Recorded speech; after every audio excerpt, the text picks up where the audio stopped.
Et bonjour à vous, ici Mom. Si vous regardez cette vidéo, c'est que vous avez loupé le stream. Mais c'est pas grave, puisque actuellement vous regardez la rediffusion d'une soirée exceptionnelle. Soirée où justement je sors un petit peu de mon rythme de travail pour pouvoir présenter le prochain roman qui s'intitule tout simplement Les Litanies de l'acier.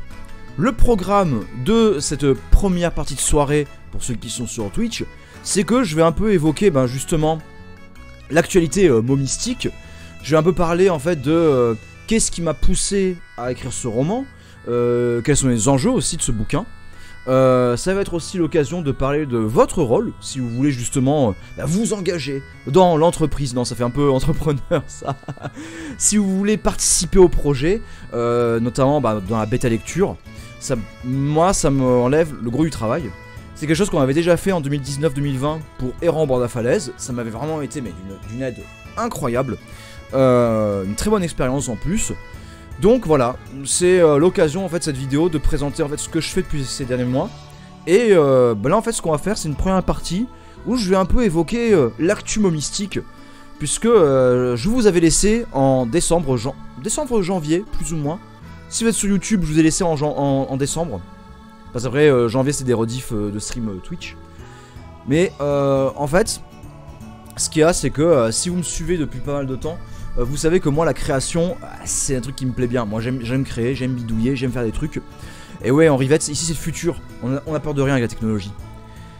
Et donc ouais j'aime bien créer. Et en fait ce qu'il y a c'est que j'alterne en fait les différents formats. C'est à dire que à des moments je vais écrire, à des moments je vais me lancer dans d'autres projets. Et je vais alterner en fait les différents pôles d'activité, histoire que je sois nourri spirituellement et que je m'amuse. C'est un peu ça l'idée. Sauf que la chaîne YouTube, la vidéo en général, c'est compliqué. Alors, je vais pas revenir sur ce que j'ai dit en FAQ, au pire vous regarderez, là je mettrai le lien épinglé, enfin le lien en vignette là. Je vais pas revenir sur à quel point le 2020 a été une année très compliquée. Mais là, en fait, ce qu'il y a, c'est que depuis que je suis dans mon nouveau chez moi, je m'étais vraiment mis en mode, allez, on reprend la production, on fait bien les vidéos, étape par étape par étape par étape, on se met bien, on y va à fond. Alors, il y a eu des points positifs, mais il y a eu aussi des points négatifs, à savoir que, en fait, je bossais tout le temps, et que les résultats... Et salut Kasumi, j'espère que tu vas bien. Ah, salut toi. Et salut Frax, bonsoir à toi aussi, j'espère que tu vas bien également.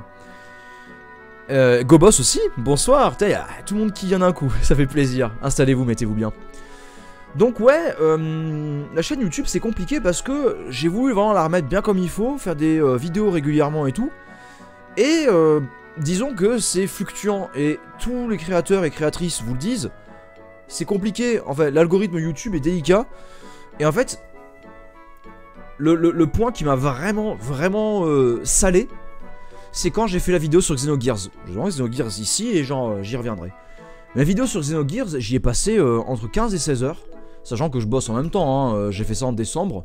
Donc j'avais à la fois le boulot, qui est quand même un boulot très prenant, et la vidéo, où j'ai mis j'ai beaucoup bossé sur le script, sur le montage et tout, enfin vraiment. Et en fait ça m'est resté en travers de la gorge qu'une vidéo autant travaillée, non seulement elle se tombait dans les limbes, je veux dire vraiment elle a pas été vue, mais qu'en plus j'ai perdu les abonnés. En fait ce qui m'a vraiment cassé les pieds, c'est de me rendre compte que quand j'essaie de faire des trucs ambitieux, ça marche pas. Ma foi, après la vidéo n'est pas parfaite, je le sais, mais en même temps, si je peux pas me faire plaisir sur ma chaîne YouTube, je fais quoi alors? Et en fait, tout le mois de décembre, tout le mois de janvier, j'ai un peu été dans ce processus-là de me dire, putain mais je fous quoi alors? Moi j'ai envie de créer mais, putain j'en peux plus quoi. On a tué la chaîne avec les Chroniques X surtout, non? Parce que les Chroniques X, c'est sur ma chaîne secondaire. Donc, c'est rien, ça. Mais honnêtement, en fait, j'en peux plus de YouTube. Et j'en peux plus du milieu métal. Parce que ça aussi, c'est affilié, mais... Putain, les métalleux, j'en peux plus. Le milieu métal, j'en peux plus. C'est n'importe quoi. N'importe quoi. En fait, Internet, j'en peux plus. Donc c'est pour ça que, depuis janvier, je me suis dit, allez, j'arrête. Voilà. J'ai fait mon stream... qui était original ou remaster, c'était génial. Et après ça je me suis dit, allez c'est bon, j'ai pas envie de me fatiguer. Ouais, la vidéo sur Xenogears c'était intéressante, elle est pas parfaite, mais moi je l'aime bien. C'est un peu le problème de YouTube actuellement, malheureusement. Merci Henri Yvette, ça me fait plaisir. Mais moi j'aime beaucoup cette vidéo, et je regrette rien. Même si j'ai perdu 10 abonnés, c'est pas grave. C'est pas très grave. Mais en fait, voilà, c'est un tout, c'est un tout. Et en fait, au même titre que quand je vois les métalleux parler métal et de me rendre compte que je suis totalement déconnecté de leur manière d'appréhender la musique, eh bien sur Internet c'est pareil. Quand je vois les gens sur leur téléphone en train de consommer Internet et utiliser Internet, j'y retrouve absolument pas. Et donc janvier-février, vraiment je me suis dit, allez je me coupe de ça. Je me concentre sur l'essentiel. On arrête les frais. Donc là la chaîne YouTube, je l'ai annoncé je crois... non je crois que je l'ai même pas annoncé mais j'annonce ça. La chaîne YouTube elle est en stand-by. Vraiment... un jour peut-être j'aurai envie de poster une vidéo. On verra. Mais pour l'instant voilà je fais plus. Genre, en fait ça me saoule de me dire que YouTube ça doit être une machine que je dois nourrir régulièrement. Parce que en vrai ça apporte des résultats. De août à novembre, ça marchait bien. Et c'est pour ça que je me suis dit, allez, je fais la vidéo sur Xenogears, je suis sur ma lancée, mes vidéos ont bien marché depuis que je m'y mets bien. Et là, bam, c'était vraiment le petit coup de coude dans le dans le dos là. Genre en mode, eh, tu l'as pas vu venir celle-là. Et en fait, voilà, ça m'a dégoûté. Voilà, ça m'a dégoûté. Du coup, on est en février. Et je me dis, mais merde, quand même, je peux pas vivre ma vie. Je peux pas laisser dérouler les semaines sans faire quelque chose. Je ne peux pas. Vraiment, j'ai besoin de faire quelque chose. J'ai besoin de bidouiller, j'ai besoin de... Voilà, de créer. Tout simplement. Du coup, j'ai un peu gratouillé des choses d'autres par-ci par-là. Et à un moment, je suis tombé sur un script que j'avais écrit après Errant au bord de la falaise, qui est donc les litanies de l'acier. Et en fait, j'ai relu le script, je fais... Écoute, j'ai un départ, on va se lancer, on va écrire comme pour Errant au bord de la falaise, c'est-à-dire, je mets en mode fantasy, j'écris, et on y va jour après jour, jour après jour, jour après jour, jour après jour, jour après jour. Si je dis pas de bêtises, ouais, il faut écouter sa passion, exactement, mais ça je le dirai jamais assez. Si vous avez envie de faire quelque chose, faites-le. Si vous mettez personne en danger, c'est pas grave. Donc on était le 11 février. On était le dimanche 11. Je voulais faire quelque chose. Ah, j'avais un besoin urgent d'écrire. J'ai lancé le script. Je l'ai relu. Je fais ok. Là, je pense qu'on peut rajouter un prologue. Le prologue que vous aurez sur Google Doc. On va ajouter un personnage. Ce personnage va créer un peu d'enjeu. Et il servira aussi... Salut Joscu, comment tu vas? Eh bien, hello Max? Non, c'est Mom. C'est l'habitude Joscu, je t'en veux pas. Et donc ce personnage que j'ai ajouté dans le prologue, il va se servir un peu d'éléments perturbateurs. Et en fait, j'ai commencé à écrire ça. Je crois que le 11 février, j'ai dû écrire... Ouais, 800 ou 1000 mots. Ce qui est pas trop mal pour se relancer et tout. Et après, le 12, le 13, le 14. Jour après jour. 500, 600, 700 mots. Lundi 19, je tombe malade. Je suis fracassé. Mardi 20, je passe la journée à dormir. Mercredi 21, je suis en meilleure forme, je me remets à écrire. Donc là, j'ai eu en gros mes 2 semaines de vacances du 26 février et là au 10 mars. Et j'ai eu du coup, en plus, le 21, le 22, le 23 février, que normalement j'aurais dû être au boulot, mais là j'étais malade. Et là, je me rends compte, on est à la moitié des vacances, on est au 29 février, 1er mars, par là. Je me rends compte que j'ai 200 pages. 200 pages, format A5. Format A5, c'est ce qu'il y a pour Errant au bord de la falaise. Je répondrai après Maxima. Donc là, je me dis, mince. Ouais, c'est très très bien parti là, en fait. C'est très très bien parti. Il faut savoir, en fait, que déjà le 14 février, j'avais 60 pages. Donc un très très bon rythme d'écriture. Là actuellement on est à 230 pages. Et je bosse régulièrement. On est sur une moyenne de 1200-1500 mots par jour. Ça bosse bien. Ça bosse très très très bien. Et en fait, ça met en lumière une difficulté que j'avais avec un autre projet que j'ai déjà pu évoquer ici. Un projet de roman esthétique synthwave. Mais 1000 mots par jour, c'est très bien. Ce qu'on dit avec mon ami Anthony Lamacchia, qui est aussi auteur indépendant, 500 mots par jour. 500 mots par jour, c'est très bien. Ça te prend une demi-heure, une heure, pas plus. Et ça permet de mettre une pièce dans la machine à chaque fois. Donc ouais, je disais... Ce que... je dirais ça après Frax. Voilà, locomotive. Merci Anna. Et merci Henri Vette. En fait, ce que je dis là, c'est que... Ça met en regard une difficulté que j'avais avec ce projet. Roman Synthwave, esthétique un peu années 80 et tout. Qui... à l'équivalent de... On est à 280 pages à 5. Mais en 3 ans. Et je sais pas où je vais avec ce roman. Pourtant j'ai un script. Mais j'arrive pas à avancer. Parce que c'est pas de la fantasy. Même s'il y a des ressorts scénaristiques et narratifs de fantasy, c'est pas de la fantasy, j'ai beaucoup plus de mal. J'ai beaucoup plus de facilité à écrire la fantasy. Et là, c'est justement ça. Les litanies de l'acier, c'est de la fantasy comme Errant au bord de la falaise. Sauf que Errant au bord de la falaise, on est vraiment à la dark fantasy. Le roman que je prépare là, il est plus heroic fantasy, il sera moins lourd. Franchement, enfin, je suis dans une dynamique où dès que j'arrête d'écrire, j'ai à nouveau des idées qui viennent, et le lendemain je peux reprendre. Il n'y a aucun problème. Donc vraiment, c'était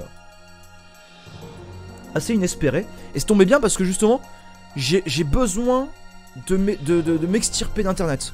J'ai besoin de prendre du recul. Et là avec le roman c'est parfait.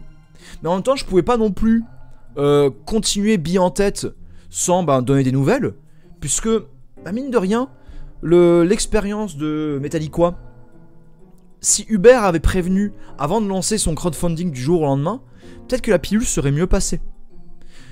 Et ça le problème en fait, et je pense aussi au cas de Trans, avec son livre du Verseau.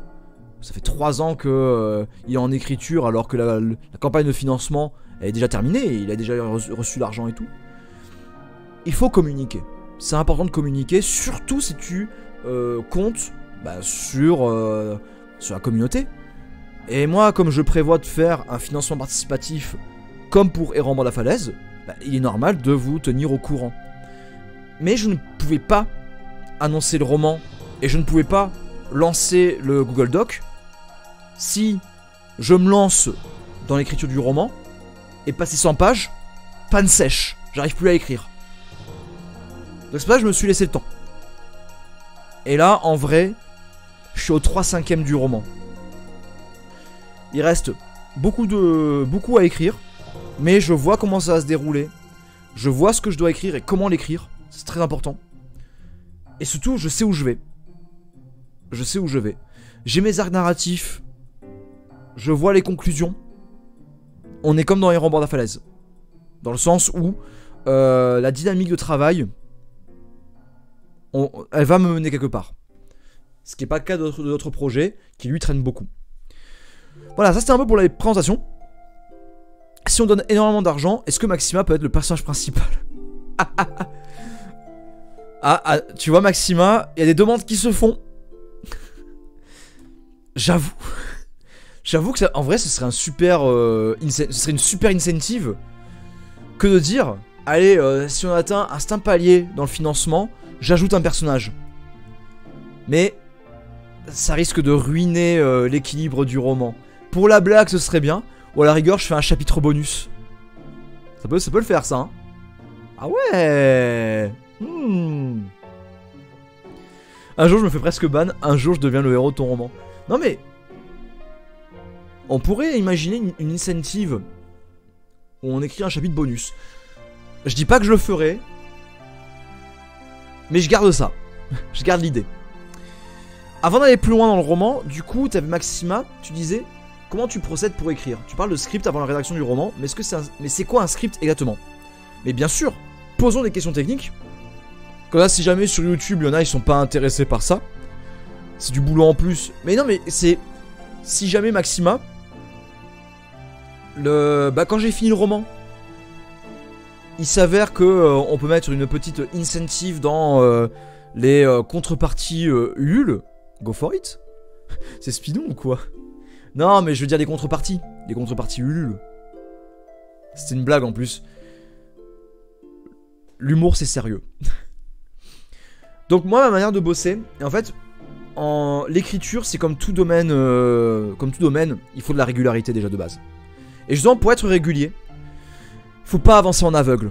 Et justement, mais combien de projets je me suis cassé les dents en disant ouais, j'ai une idée, je vais faire ça. Les chroniques X partaient aussi d'une blague. Et en fait, tu te lances bien en tête dans l'écriture du roman, mais tu sais pas où tu vas. Non, il faut un plan, il faut un script. Ça permet de structurer, c'est le squelette plus limpide pour écrire que dû à l'arrache sans direction. Mais il y en a tellement qui font ça. Moi, par exemple, un truc que je vois souvent, c'est des jeunes auteurs, jeunes autrices, jeunes écrivains, jeunes écrivaines, qui se lancent dans du world building ultra complexe, mais sans direction vraiment fixe, tu vois. Donc ils vont faire les cartes, les continents, les langues, l'histoire, tout ce qu'il faut, mais ils vont pas réfléchir à la structure narrative. Ils vont pas réfléchir à il va raconter quoi ton roman. Parce que ok, t'as un world building ultra béton, t'as un monde t'as une diégèse qui est béton, pas de problème. Si tu sais pas où tu vas avec ta diégèse, bah tu fais rien quoi. Alors comment je fais pour faire mon script? Et bien en fait, tout simplement, j'ouvre un document et j'écris mes idées. J'écris ce qui me vient par la tête. Je mets des thèmes, je mets des arcs narratifs, je mets des moments clés, je mets tout ce qui me vient dans la tête. Et après je les organise. Et justement, moi j'aime bien bosser dans... Je sais où je vais, dans quelle direction... Je sais, voilà, quelle est ma destination, mais je sais pas comment j'y vais. Donc là, typiquement, un exemple du roman, j'avais dans mon script... les héros vont en direction de la capitale. Voilà. Ça, c'est ma direction. Je sais où je vais. Ils se rendent dans la capitale. Pour enquêter. Ok. Eh bien, comme dans le prologue, je parle de l'ordre des Toges Noires, eh bien, on va faire une rencontre avec les Toges Noires. Et les Toges Noires vont venir créer une situation perturbatrice qui va mener à une autre ville. Cette ville va créer du coup un nouvel enjeu avec le côté un peu infiltration, voilà. Et c'est comme ça que je procède. Salut Mouktouk. Une diégèse béton avec un scénar qui va nulle part. On parle de Riddick, c'est ça? Il y a un peu de ça. Riddick, énorme diégèse, énorme world building. Mais alors, une fois en place, bon. Moi c'est de l'eau. Donc voilà. Moi quand je bosse sur le roman, il me faut un script. Mais le script ça fait pas tout. Je sens le projet dont je parle, le roman un peu Synthwave, dont le titre c'est Florida Nights. Jeu de mots, night, la nuit, les chevaliers. Ben j'ai un script, je sais où je vais. Mais la difficulté c'est que tout se passe dans une même ville. Et même si la ville a plein de quartiers et tout, en fait j'ai mis tellement de tiroirs, j'ai du mal à retomber sur mes pieds. Pour un film c'est pareil, t'as pas le choix, tu dois savoir où aller, chaque détail a un sens, c'est à tout amerdier, penser des plans. Et en fait ce qu'il y a c'est que l'écriture d'un roman, bah, les gens s'imaginent que c'est un roman. Voilà, c'est facile. Non. Un roman c'est autant de soins qu'un film. Un film, si tu avances sans plan établi, si t'as pas de storyboard, si t'as pas de... c'est la merde. Bah un roman c'est pareil. Sauf que au lieu d'un storyboard, moi je parle de script. Et le script c'est un document où j'ai mon fil narratif, où j'ai des idées jetées par-ci par-là, et des thèmes forts, des personnages, voilà, plein d'éléments qui vont me structurer et vont me guider. Mais ça fait pas tout. L'autre point important dans la méthode de travail que j'ai déjà expliqué justement quand je parlais des rangs au bord de la falaise, c'est la régularité. Il faut travailler régulièrement. Pas forcément créer, c'est-à-dire ajouter des pages à ton roman, mais c'est juste le relire, le corriger. Voilà, il faut rester régulier. Parce que le pire qu'il peut y avoir, c'est que tu commences ton roman, tu laisses une pause de 2 semaines, tu reviens, tu sais plus où tu es. Et très souvent la pause de 2 semaines elle se transforme en une pause d'1 mois. Et si c'est passé 1 mois, c'est très très difficile d'y revenir. Au script j'ajoute une frise chronologique en général. Mais en fait, ce qui est bien avec le script, c'est un document de travail qui dépend que de toi. À toi de voir comment tu bosses dessus. À toi de voir ce que tu veux ajouter. Moi j'avoue les frises chronologiques j'en mets pas. Ça me... En fait moi voilà, comme je dis, j'ai une destination mais je sais pas comment j'y vais. Et je vais ajouter au fur et à mesure. Voilà. Je sais un script avant d'attaquer un projet que j'inclus dans mon clause dossier éditorial. C'est un sur 5 pages. C'est pareil. Là c'est exactement pareil. Tout pareil. Typiquement, errant au bord de la falaise. J'avais mon script, c'était un personnage androgyne qui est issu de la fusion de 2 personnages dans le passé. Il va rencontrer l'âme de lune. Il va rencontrer des persos. On va découvrir le monde par l'exploration. Donc pas de description du lore, machin. C'est par l'exploration qu'on va découvrir le lore. J'ai fait des entorses puisqu'il y avait des moments, il y a quand même les flashbacks de Rictus. Et après, la rencontre avec... il y a la rencontre avec Garland. Mais au départ, dans mon script, il devait y avoir bien plus de villes. Et finalement, je suis resté sur pas grand chose. Hein. Il y a Vasvigne, Falaise Rouge, Lakrana. Et normalement, l'Autoraya, ce qu'on voit là, la falaise et le... Hein, errant dans la falaise. L'Autoraya, ça devait être vraiment un moment, enfin, on devait aller dans la ville. Et finalement, j'ai changé. Parce que ça marchait pas. Je suis le schéma dramatique classique et chaque état correspond à un nombre de planches. Ouais, voilà. Moi, honnêtement, quand j'ai un arc narratif, je me dis, ok, là par exemple, je peux dire qu'il me reste 2/5 du roman. Je sais que voilà, les 3/5 sont faits, parce que je vois que, par exemple là, ma partie infiltration, il me reste peut-être 2 chapitres à faire. Ensuite, ils vont partir vers la capitale. La capitale, c'est un gros morceau. Mais j'y reviendrai après. La capitale, je pense que j'en ai pour 3, 4, 5 chapitres. Et après, c'est de la confrontation finale. Confrontation finale, on sera sur, pareil, 5 chapitres. Voilà. Donc, mais ça va être des gros chapitres. C'est ça le truc. Et très souvent, quand je dis 5 chapitres, il y a des instincts que je vais couper en 2. C'est vrai, ça se fait au fur et à mesure. Des fois, tu fais au feeling. Tu dis, ah, là, je coupe. Et on voit ce qui se passe. Après, tu corriges, tu reprends, etc. Il y a un truc qui me plombe dans l'écriture. J'ai un sujet dont j'aimerais parler. J'écris mon histoire. Je vais loin. Puis je fais une pause. Je me relis. Je me dis, ouais, c'est trop pompeux. J'écris une histoire à thèse et je l'abandonne. Alors, ça, Mouktouk, c'est le problème d'une pause. C'est bien de faire une pause pour prendre du recul. Mais quand tu prends trop de recul, et bah t'arrives plus à ce que ton cerveau décroche. Et on en revient justement à pourquoi j'ai aussi arrêté j'ai arrêté de fournir des vidéos sur YouTube. Parce que j'avais plus de décrochage. En fait, à un moment, faut que tu crois en toi. Et pour ça, faut que ton cerveau, le blocage que tu peux avoir, il doit se défaire.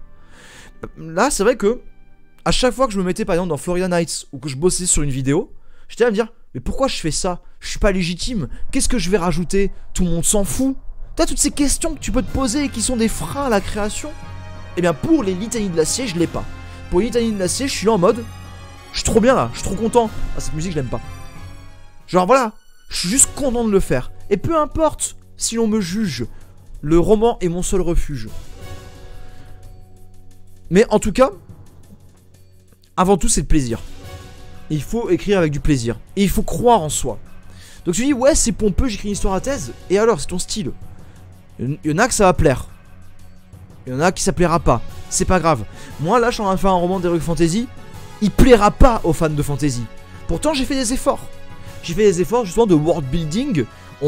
Parce que errant bord de la falaise, je sais qu'il y a des retours qui sont venus en mode, pour de la fantasy, on n'a pas assez de lore, on n'a pas assez de diégèse.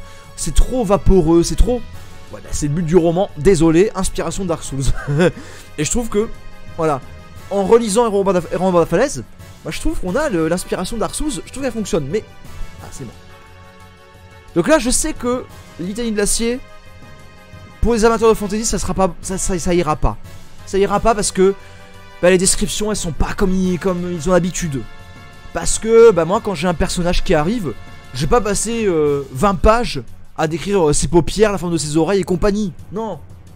Moi, c'est façon poésie. Less is more. Tu fais plus avec peu. Je décris 3 points clés et on se figure le truc. Et on avance. Action. Ça aussi, c'est un truc avec Anthony Lamacchia, ami et auteur. Nous, lui et moi, Anthony et moi, on est à fond dans David Gemmell. David Gemmell, ça a été une révélation pour nous deux. Et David Gemmell, c'est un maître de l'action. Mais vraiment, en fantasy, l'action gemmellienne, c'est incroyable. Un souffle que tu n'as pas ailleurs, sauf dans les romans de Howard. D'ailleurs, les Seigneurs de Samarcande. Incroyable, les Seigneurs de Samarcande. Je l'ai ici? Ouais, je l'ai ici. Ah, je suis pas de Tolkien, exactement. Mais il y en a, ils attendent Tolkien. Il y en a pour qui, voilà. Fantasy, référence Tolkien. Oh, hey, Tolkien, ça va avoir 100 ans, hein. J'exagère un peu, mais bon. Ça, les Seigneurs de Samarcande de Howard. Incroyable. En fait, c'est des récits historiques, parce que Howard était passionné d'histoire. Et là, en fait, c'est la collection des nouvelles qui sont dans l'univers des croisades. Et alors, la violence décrite là-dedans, ça m'évoque du coup, pas comme Tielman dans Brut, qui fait la série L'Empire n'a jamais pris fin. Et la façon dont pas comme Tielman parle de Charlemagne, des Carolingiens, des Mérovingiens et compagnie, et la façon dont en fait ces truands sont convertis au christianisme, parce que ben en gros c'était la religion de Rome et ça faisait bien se faire voir des autres, alors que c'était des gens odieux. Eh bien, Howard le capte bien ici dans les Seigneurs de Samarcande, avec justement des personnes qui sont très proches de la religion, mais qui font les pires atrocités. Et justement, la limite de la religion, enfin l'institution religieuse va légitimer des actions odieuses. Les Litanies de l'Acier, justement, va s'inspirer de ça. De ce que je comprends, la création du socle de nos histoires est très semblable. Les seules différences sont au Sean Medium. Exactement, Maxima. Décidez d'avoir ChatGPT à côté, parce que si je suis fatigué, j'ai une syntaxe horrible. C'est pratique sur ce point. Je t'avoue, j'utilise pas l'IA. Pas trop pour. C'est pas Balzac qui a décrit le papier peint, non. Ou Proust aussi, dans ses descriptions fleuves. Ou je pensais aussi à le rouge et le noir, c'est... J'ai oublié. Le rouge et le noir, c'est Stendhal. Stendhal qui passe 5 pages à décrire un grillage ou un mur. Tu ne devrais pas dans mon expérience cette forme le style d'écriture. Non, mais je veux pas utiliser.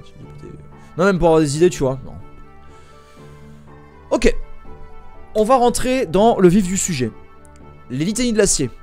Bah, si vous êtes venu de Facebook ou de Twitch ou de Insta, vous avez vu que je montrais Alendra. La littérature, c'est pas mon job, c'est vrai. En fait, les Litanies de l'Acier, justement, là on parle du script, comment il est né et tout ça. Et qu'à voir les Borgia, il y a un pape, la religion était qu'un prétexte. On va voir, justement. Donc en fait, le jeu The Adventures of Alendra, j'en ai parlé justement dans la vidéo sur Xenogears, mais Alendra, c'est un jeu qui m'a profondément marqué, notamment dans son scénario sur la religion. Mais pourtant, la traduction française est calamiteuse, et je trouvais à l'époque que, bah, en fait, dans le scénario, il y avait des manquements, il y avait des choses qu'on pouvait corriger, qu'on pouvait augmenter, tout ça. Après, Maxima, ouais, je vois ce que tu veux dire, parce que utiliser l'IA pour la syntaxe, vu que c'est pas ton domaine d'expertise, c'est ok. Là où justement tu vas pas utiliser l'IA pour le graphisme ou pour le dessin, parce que ça c'est ton domaine d'expertise. Ouais, c'est comme si moi j'utilisais l'IA pour l'illustration. Mais je le ferai pas. je pense que je vais voir si Elrico Fatal sera ok. Parce qu'il a fait un très bon boulot pour les romans de la falaise. Donc, ouais, Alendra en fait ça m'a vraiment marqué. Sur justement la religion et tout. Mais dans le scénario d'Alendra, il y avait des trucs qui étaient pas cohérents. Genre voilà, Melza qui est le grand méchant. Est-ce qu'il est arrivé il y a 1000 ans? Est-ce qu'il est arrivé il y a 10 ans? C'est pas très clair. Le roi Neige, il a des visions de Melza. Du coup, il lance le culte de Melza. Mais il a des visions aussi des gardiens qui lui disent non, Melza il est pas bien. Donc finalement, il demande aux gardiens d'enfermer Melza. Et après il lance une purge inquisitrice contre ceux qui prient Melza. Mais alors, s'il fait une purge inquisitrice, pourquoi il y a le prêtre Ronan dans le village d'Inoa? Pourquoi Inoa est isolé en fait? Parce que dans Alendra, le village d'Inoa vit un vrai bain de sang. Il y a des gens qui meurent Je veux dire, vraiment, Alundra, c'est un Zelda-like. Tu as une vingtaine de morts. Mais j'exagère pas. Hein. Et genre... Ah, d'ailleurs, le roi neige, il est mort. Mais il n'y a pas de monarchie. Il y a personne pour diriger le village d'Inoa. Il y a une purge inquisitrice. On a toujours un prêtre qui continue de prier le faux dieu. Il y a des gens qui meurent par dizaines. Et il se passe rien. Je sais pas, au niveau de la diégèse, ça m'a choqué. Genre, j'avais 15 ans, je me disais, mais il y a un problème. Écrivons la suite. Voilà, ça j'avais 15 ans. Parfois c'est judicieux de combler des lacunes. Dans mon cas, je sais pas dessiner des armures, ça m'avait énormément aidé. Le rendu d'IA avait assez d'imperfections pour que j'apporte ma propre design. Ah, c'est intéressant ce que tu dis, Maxima. Intéressant. Donc justement, ça aide de base pour faire autre chose. Ouais, c'est bien. Justement pour progresser, mais ouais, pour se réapproprier. C'est intéressant ce que tu dis. Ah, cette musique, incroyable. Donc en fait, ce projet que j'avais de suite d'Alundra, c'est un de mes premiers projets quand j'avais 15 ans, j'étais à fond dedans et tout. Après, bah forcément, j'ai lâché prise parce que j'avais les cours, ça prenait quand même beaucoup de temps. Et à 17 ans et 19 ans, j'avais réessayé de reprendre ce projet. Et ça a été toujours une grande frustration que de ne pas savoir où aller avec ce projet. Mais moi, je voulais combler les vides d'Alundra. Je voulais faire revivre ce jeu qui est incroyable. Imparfait mais incroyable. Et du coup, quand c'était en 2021, ouais c'est ça, c'était... Ah non, 2020. C'était en octobre 2020. Justement, déconfinement, entre deux vagues, là, j'avais repris Alundra. Et là, je me suis dit, mais...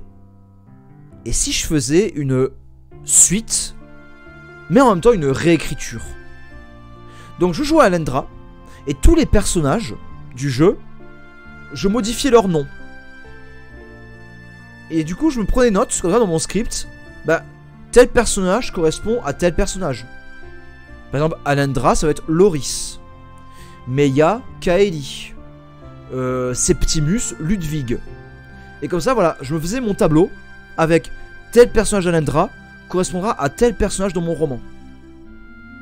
Une fois que j'avais ça, et que j'avais un peu planifié, mis à plat le scénario d'Alundra, j'ai modifié les prénoms, j'ai modifié les situations pour qu'elles correspondent au monde que je voulais mettre en place, à savoir un monde plus vaste, pas juste un village où on sait pas ce qui se passe, parce que putain, si le roi neige il est mort, il est où le remplaçant? Et aussi, une fois que j'avais mis à plat tout l'univers d'Alundra, réapproprié à ma façon, donc là c'est l'aspect réécriture, et bien l'aspect suite, c'est conçu à partir de Errant au bord de la falaise.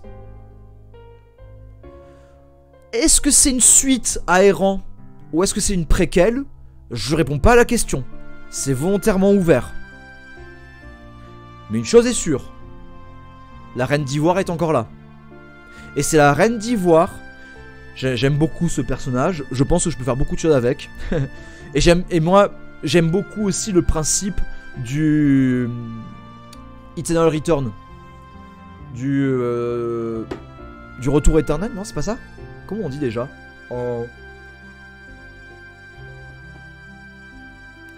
L'éternel retour? Ça fait un cycle sans fin. C'est Gamel. C'est Gamel. Voilà. Mais vraiment, ouais, ce principe de retour perpétuel. Le cercle qui se refait. C'était déjà le cas dans Errant au bord de la falaise, avec l'Ouroboros. On y revient. Donc en fait, je prends appui des thématiques abordées dans Errant au bord de la falaise. C'est comme... Chut. Donc je prends appui sur les thématiques d'Errant au bord de la falaise, qui vont servir de socle. C'est pour ça que c'est une réécriture de Alundra. Mais en même temps, c'est une suite, parce qu'on va aller beaucoup plus loin, en fait. Et en plus, ce qui est intéressant dans Alundra, c'est la fin du jeu. Où justement, je vais pouvoir vous la montrer ici. Mais la fin d'Alundra... Hidalgo Jira. Parfait. En fait, la fin du jeu, elle est vraiment intéressante. Parce que la fin d'Alendra, il y a des éléments qui sont un peu particuliers. Donc, là on voit, voilà, le palais qui est détruit, machin, patin, couffin. Il est au cimetière, Alendra est au cimetière en train de prier ses morts. Donc voilà, il est encore marqué à la fin du jeu. Et là ce qui est intéressant c'est que il fait la grosse teuf avec ses potes là, tu vois. Vas-y Alendra, t'es plus un minot, vas-y tu vas prendre la TS, tu vas picoler un max. Sauf que là quand il va picoler un max, il va y avoir un truc bizarre quand même. Il est pas si heureux que ça, Alendra. C'est pas une fin du jeu joyeuse. Et là il a clairement un PTSD en fait. Il regarde son verre de vin et il se revoit en train de combattre un villageois qui se transforme en loup-garou. Donc là, je trouve que là, il y a... Tu vois, je suis sur mon script là. Je fais... Tu vois, je finis le jeu, je fais... Mais attends, il y a un truc. Il y a un truc à... Voilà, le héros qui a combattu les pires dangers possibles et qui est soumis au PTSD. Ça, c'est une bonne base pour une suite. En plus, ça, on les voit en train de reconstruire le village. T'es là aussi. Là, tu peux faire une suite. Justement, comment on reconstruit le village et on se reconstruit après avoir vécu un cataclysme. Ça fait le lien avec Errant dans la falaise aussi. Et un autre point comme ça, un autre moment qui m'a beaucoup marqué dans cette fin de jeu, dans cette cinématique finale, c'est que là, il est dans sa maison. Et merde, il est dans un coin là. Il est complètement en dépression là. Dire, il est assis dans un coin, prostré. Il va pas bien ce héros. Il va pas bien du tout. Là c'est intéressant. Là il y a des trucs à faire. Là on peut approfondir. Et donc c'est comme ça que je suis parti. Donc voilà, j'ai mon script des litanies de l'acier. En plus j'aime bien le titre, les litanies de l'acier. Litanie, le côté religieux. L'acier, la guerre, tout ça, ok. Donc là l'idée c'est quoi? C'est que il est ténébreux. L'idée c'est que en fait on a un personnage. En fait on a fini le jeu mais tout n'est pas conclu. Tout n'est pas conclu dans Alendra. Il y a les incohérences dont j'ai parlé. Des incohérences qui en soi on s'en fout, dans le jeu ça passe, mais n'empêche, on peut aller un peu plus loin. On a un héros qui a pas tout résolu du tout. Donc, il y a des choses à faire. Et donc là, les litanies de l'acier, vraiment le projet là, c'est que, ben voilà, on a des héros qui ont vaincu un dieu bordel de merde. Parce que Melza, c'est un faux dieu, mais c'est un dieu quand même. Et voilà, et en fait, tout n'est pas fini. Tout n'est pas fini parce qu'il y a comme on dit en anglais, the aftermath. Il y a les conséquences de ce qui s'est passé. Dire, il y a quand même un prêtre un prêtre dément qui a fait prier un faux dieu, un dieu qui est mort, un village entièrement détruit. Il se passe quoi à l'extérieur? Et là on y vient. À l'extérieur, qu'est-ce qui se passe? L'institution religieuse, elle est justement là pour dire à un évêque, va voir là-bas ce qui se passe. Et en même temps je justifie pourquoi dans ce village il y a très peu de nouvelles, très peu de personnes, très peu de voyages ou quoi. Il y a à la fois des spécificités géographiques. Le pays dans lequel se trouve le village est un pays qui est encerclé de montagnes, ce qui le rend un peu difficile d'accès. Mais en plus, il y a le fait que c'est un territoire qui est disputé, parce que c'est un territoire qui est riche en ressources. Et le problème c'est que tous les pays se mettent un peu sur la gueule pour annexer ce territoire. Et en fait à un moment il y en a bien un qui a réussi, c'est le roi Neige, il a réussi. Mais il y a eu des embrouilles, tu vois.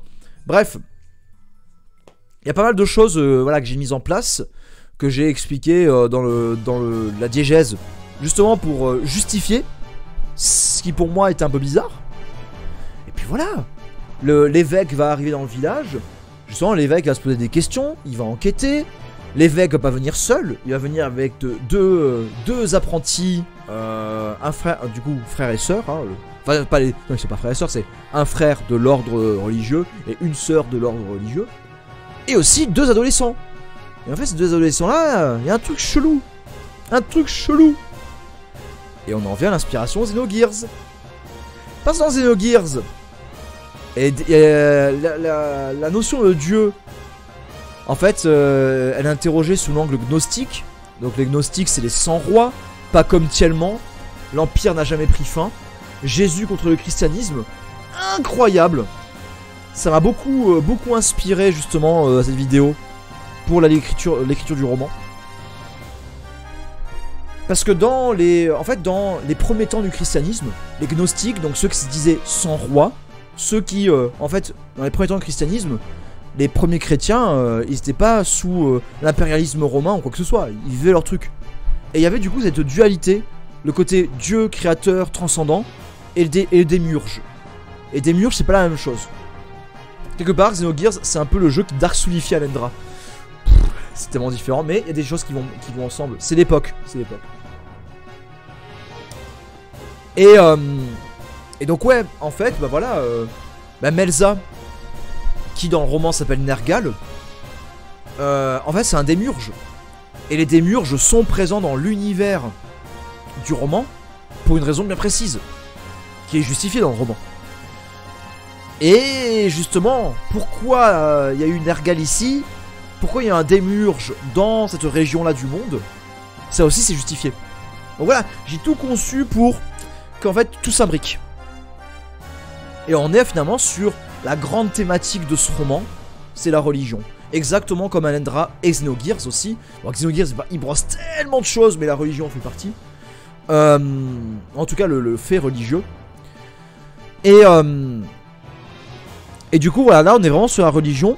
En fait, le point clé de l'univers d'Elite in the Sith, donc de mon roman, le point clé c'est que l'existence de Dieu, c'est pas ça qui est en question. Dire, c'est un fait, Dieu existe dans cet univers. Et même dans ce multivers. Parce que, voilà, on se refait pas. Donc, là ce qui va être intéressant, c'est que, justement, dans une diégèse où les gens se battent pas pour des guerres de religion, ils n'avaient pas encore écouté Meshuggah, il n'y avait pas de démiurge. En fait, dans cette diégèse-là, dans ce récit, ils vont pas se battre parce que un dieu contre un autre dieu. Non. Mais ils vont pas avoir la même façon de vivre leur foi. Il y aura, en fait, la thèse, j'ai envie de dire, c'est qu'il y aura toujours des oppositions. Il y aura toujours des débats. Il y aura toujours des manières de vivre différemment, parce que nous sommes différents. Et justement, tous les personnages qui se rencontrent à l'extérieur, enfin, il y a justement ce clash entre les conceptions, entre l'éducation, entre la langue. Et voilà, c'est vachement intéressant. Je trouve, voilà, c'est vraiment cette en fait, cette dualité qu'il y a entre la religion qui rassemble, mais aussi qui divise, la religion institutionnelle et la foi. Dire, encore une fois, je ne dirai jamais assez, et c'est justement un des freins que j'avais par rapport à la démarche spirituelle. C'est que, et justement, pas comme tellement Jésus contre le christianisme cible bien ça, c'est que dès les premières heures du christianisme, le message de Jésus-Christ a été approprié par une élite qui a dévoyé le message initial. Et justement, quand des personnes affirment « Oui, mais regarde, par exemple, les catholiques, ils sont contre les homosexuels et compagnie », dans les faits, non. Dans les textes, Jésus est dedans, dans les textes apocryphes, dans les écrits gnostiques, notamment l'évangile de Marie. Et Jésus, il n'est pas en mode on va bannir on va bannir les choses. Ah non. Et Jésus, au contraire, il est plutôt du genre à accepter ceux qui sont vraiment ceux qui sont rejetés par la société. Dire, si on prend les évangiles, Jésus il est là pour aider les démunis. Il n'est pas là pour les écraser. Voilà. Mais ce message a été dévoyé. Évidemment. Et encore une fois, je ne répéterai jamais assez ce qu'a dit un des pères que j'ai rencontré et qui a dit aussi saint que soit un être humain, il n'en reste pas moins un humain. Faillible par définition. Tout ça c'est l'enjeu des Litanies de l'acier. Ça va être au cœur du récit. Justement, c'est ces disputes, ces dualités. Encore une fois, on est comme dans Errant à la falaise. Dans Errant à la falaise, on cherchait un but à l'existence. On cherche à se relever après un traumatisme. On reprend un peu ça dans les Litanies de l'acier. Mais on ajoute à cela le fait de justement concilier l'inconciliable. Parvenir à voir au-delà des apparences. C'est tout l'enjeu de ce roman. Un sacré programme. Allez, je vous drop le lien du Google Doc. Vous êtes bien nombreux ce soir, ça fait plaisir. J'avais peur que, vu qu'il n'y avait pas vraiment d'annonce de quelque chose, et voilà. Je vous drop ici le lien. Bah ça fait plaisir. Bah moi j'ai hâte aussi que ça avance et tout. Alors après, voilà, le lien du Google Doc du prochain roman. Voilà. Hop. Is ok. Donc j'ai pas encore pris le temps de lire Errant au bord de la falaise. Ça me fera une bonne opportunité de m'y mettre. Mais en plus voilà, ce qu'il y a c'est que il y a des personnes qui m'avaient dit j'avais eu les retours, ils m'avaient dit oui, Errant au bord de la falaise, j'étais frustré parce que c'est un seul roman. Est-ce qu'on pourrait... Ben là voilà, ça ira ensemble. C'est les deux sont indépendants, mais les deux fonctionnent ensemble aussi. Et alors après, voilà, le Google Doc, il va y avoir des erreurs, il va y avoir des choses qui, voilà, c'est le premier jet. Mais ce qui va se passer, c'est que là, en gros, je vais publier les chapitres tous les 2-3 jours. Comme ça, moi, pendant ce temps, je continue. Vous, dans le Google Doc, vous avez normalement que un accès à pour suggérer des modifications. C'est moi qui ai la main sur les docs, sur le doc final. Donc, exactement comme pour Errant au bord de la falaise, finalement. Et ce qu'il y a, c'est que... hop, je vois, il y a pas mal de monde, du coup, qui est dessus. C'est très très bien, fait plaisir. Et du coup, dites-moi si vous êtes bien en modification. En suggestion, pardon. Ça m'aiderait bien. Ouais, dites-moi si quand vous cliquez, vous êtes bien en suggestion et pas en édition. Là par exemple je vois Chameau Anonyme. C'est bon Tibbs. En plus toi Tibbs tu connais, tu avais déjà fait pour Errant au bord de la falaise je crois. Mais là ouais je vous vois. C'est trop marrant. Et je vois effectivement un commentaire. Voilà. Un d'amour a mis une suggestion. Ok super. Bah, parfait. Ah, ça rappelle des bons souvenirs, ça. Super. Merci beaucoup. Et voilà, en fait, bonsoir Vilend. J'espère que tu vas bien. Et bah, c'est pas grave si t'as loupé le début parce qu'il y aura la rediff. Et donc, pour terminer, ce que j'ai à dire sur tout ça, c'est que... là, en fait, qu'est-ce qui va se passer? Bon, c'est pas grave, Maxima, au moins tu peux lire. Ce qui va se passer, c'est que là, du coup, bah, je vais écrire régulièrement, jour après jour, ça n'a pas de souci.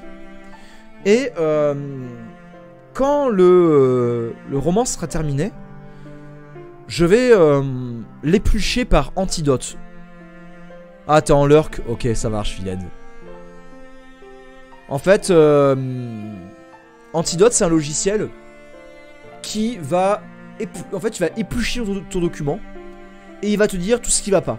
Les problèmes de syntaxe, surtout les répétitions, les problèmes aussi de typographie. C'est très long, mais alors c'est d'une aide incroyable. Mais cependant, Antidote, ouais, c'est indispensable, Gare du Nord. Alors, c'est payant, c'est payant. Mais ce qu'il y a... Ouais mais Maxima. Alors ce qu'il y a c'est que c'est super long. C'est pour ça que la bêta lecture... oui c'est comme Photoshop, c'est hyper important. Mais vraiment, la bêta lecture est essentielle. Parce que là, votre rôle, en fait, ça va être de dégrossir. De vraiment déjà faire un premier taf. Et notamment, un truc qu'Antidote ne fait pas, c'est genre... par contre... Là, tu mets ça de tel personnage, c'est en incohérence avec ce que tu dis plus loin. Voilà, ça par exemple, Antidote il le fait pas. Et en fait, le problème c'est que quand tu écris, t'es tellement la tête dans le guidon, t'as tellement une vision claire du truc.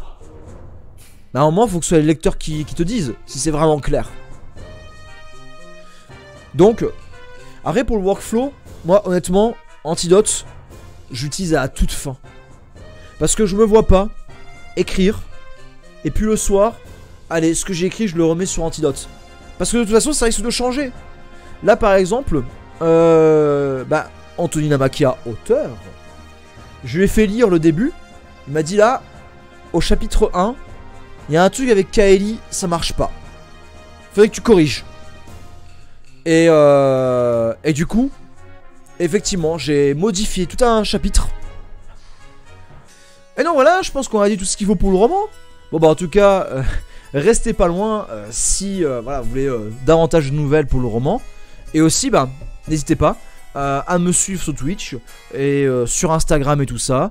Et voilà, on se donnera de nouvelles prochainement. Allez YouTube, ciao ciao.